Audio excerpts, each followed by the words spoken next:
And I wanted a tomography machine because mammograms are free. But mammograms can cause you a lot of destruction if you have something already going on there.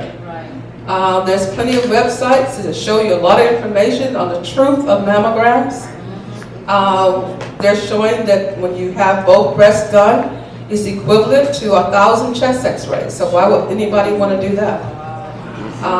If you have abnormal cells, I don't like to use the C word, we just say abnormal cells, and you go and have a mammogram, it's going to make it worse. You know, so we don't want to do that. So the thing is, in wanting this machine, a lot of people around the community knew this. So I had a call from a friend of mine that's in Big Bear, and she said, there's a company, they have something called CRT. It's a thermographic imaging machine, which deals with 119 acupuncture points, FDA approved for the breast. But it's a blessing because it allowed me to check the dental. And I'm like, wow, this is fabulous. I can check the sinus, the dental, the lymphatics in the neck, I can check the heart, I can check the pelvic, and I can check the kidneys, which is really, really wonderful. So things start showing up and I'm like, this machine can't pick that up. Can't pick up diverticulitis, I don't believe that.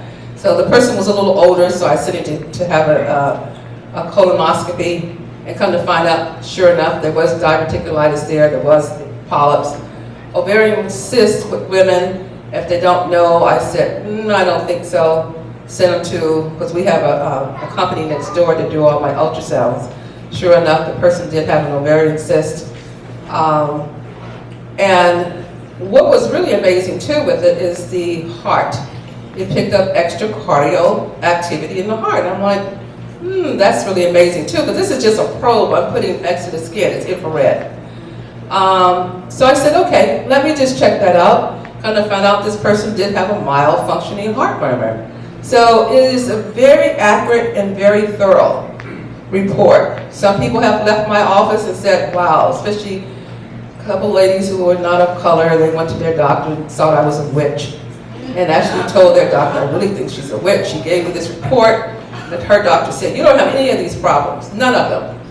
And she called me back about almost a year later, crying, and said, everything that you told me that was going on before I had one symptom, before any other medical tool could pick it up, I have it now. And I said, well, just think, instead of trying to prove me wrong, if you had started working on this, you wouldn't have it anyway. Now, who cares if I was right or wrong? You would still be well. That's right. You know? Amazing. But the hardest person that I had to deal with, and as we all know as a practitioner, usually sometimes, is family. So, and it really hurt me. And I said, I got to let go of this and forgive her. Because I had a cousin that lost her husband. And because when he passed, she found a lot of pictures with him and other women. I knew that they had 3 children. There was 2 children prior to, but when he passed, the obituary said 12. And I'm thinking, well, 12, maybe it was a typo. So I asked her later, no, it was no typo. So she could not forgive him. She said, if I could stomp him 6 more times, I would do that. You know? How do you forgive? I'm not going to forgive. I'm not going to forgive him. And it's amazing because about 5 months later, her daughter called her and said, Mom, I had a dream that you died because you could not forgive my father. And so she called me and she said, I feel really nervous about this. And I said, well, relax. You got to work more on forgiving him, forgiving yourself. And we worked out some things and she started releasing. But in the meantime, in the in-between time, her breast, she started having a lot of pain in her breast. And when she called me and gave me the symptoms that she gave me, and I'm like, okay, she lives about a good 50 miles from the clinic. So I said, well, come in on a Sunday. It might be easier for you with the traveling and everything. She came in and I did her test. I knew what it was going to show before I completed it. And it read just like what it is. Not only do I get a graph printout report, but I also get a typed written report 2 minutes after I do this test. So you leave my office and know everything as soon as this test is done. And in her case, the results were not favorable at all. And so she calls her daughter, and her daughter said, you know, Mom, I'll talk to you when you get here. Some things I need to talk to you about. So when she arrived home, she said, Mom, go see a real doctor. So she proceeded to go see a real doctor because I told her some steps you need to do. Let's get an ultrasound. Let's get some blood work. Let's do some other things. I do what is called a first mark blood test, which is 20 cancer markers with your blood. So you can find out in a range if you have any cells or something going on in the middle or whatever. Let's get it going this way to this negative, you know, and become a much more healthier person. So she decided she wanted to go ahead and go to her doctor, who proceeded to say, you don't have breast cancer. I don't know why she said that. I'm going to put you on antibiotics for a month. A month of antibiotics.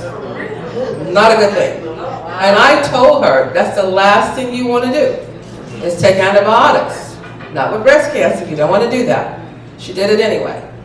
So she didn't call me, and I kept calling her. She said, well, my doctor said, and it's funny because this is my mother's side of the family. You know, each side of your family, you have a little something kind of going on. Right. So, my mother's side is a little different. So she had called the family when I first told her about her test. And they said, you know, she said you have breast cancer? She said, yes, I have breast cancer.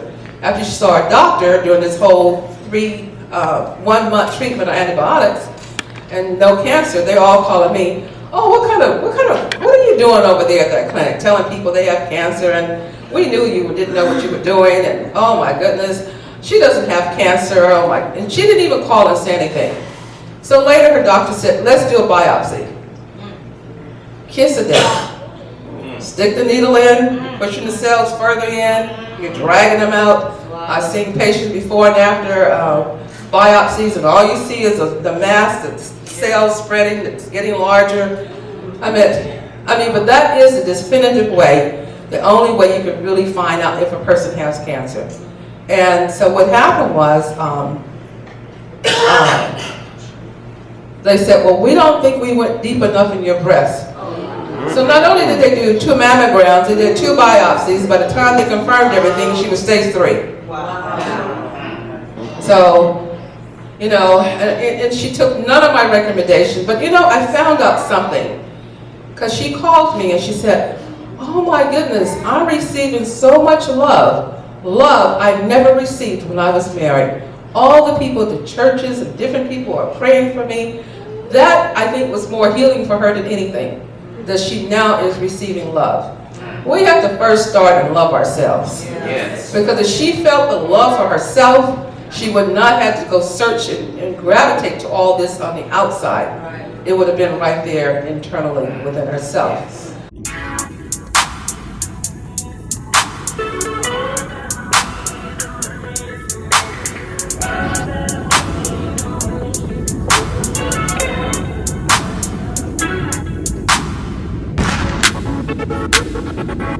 A man who faces the midst of adversity, right, will spit this week. Does that man look weak? Is anybody feeling anything weak? Are you feeling strong and mighty?